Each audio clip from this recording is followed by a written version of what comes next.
That's Vendetti's that owned it. Jack Tant Racing hats. Carl Bugsy. That is start there. That's the famous old blue 3.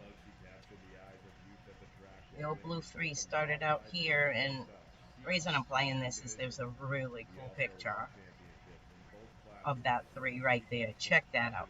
Now that, and my that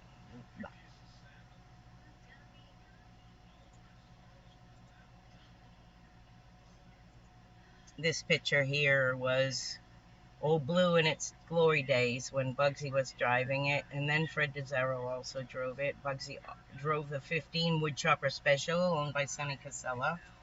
The name Casella might be well known because Julie Casella married Mike Stefanik, who recently passed away in the last few years. As a pilot, he was a pilot. But anyway, this is all the background on this type of car was Casella's, Bowlers, and Carl Bugsy Stevens. My dad had a lot of time working on these cars. He was asked by Casella to work 6 weeks, redo this coupe and redo the Vega, which I'm not sure if the Vega is in this picture or not.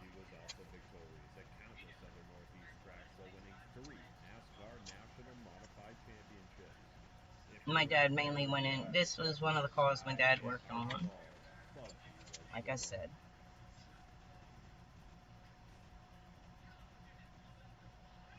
It's amazing. I just look at this in awe and say, wow, Whelen Modifieds came from this. There's one more here. Let's see.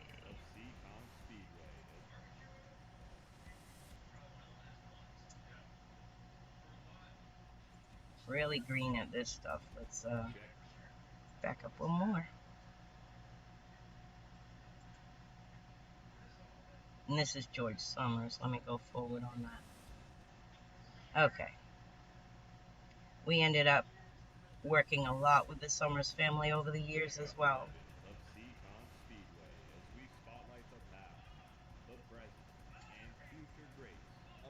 The same starter. George, see the number 1 now. I'm going to go into that. He drove that at, that was taken at Oxford Plains.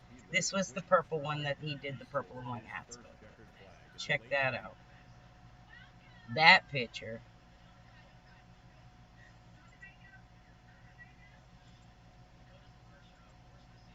This 31 is George Summers. This is Ronnie Bouchard on the inside, I believe. If it isn't Jeff Bodine, it could be Jeff. The reason I get confused is there were 3 number 1 cars at the same time. Jeff Bodine operated and drove one. Jeff Bodine was a chassis man too. My dad was a chassis man on Ronnie's car. And there was a 3rd car with Ray Hendrick that Hop Harrington was a chassis man on.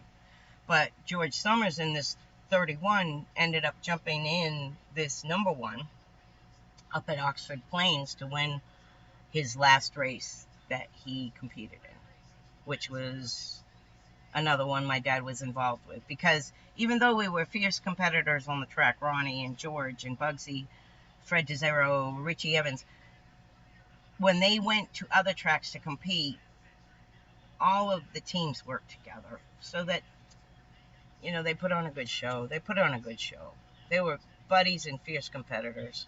There's good stories about that. Ronnie's got a good story about ending up dumping George, and George was okay with it until Ronnie waved a little toodaloo when he went by him, and he didn't speak for 2 weeks, but that was the only time they weren't best friends, as far as I'm aware, since they met in racing. We're going to about wrap this up.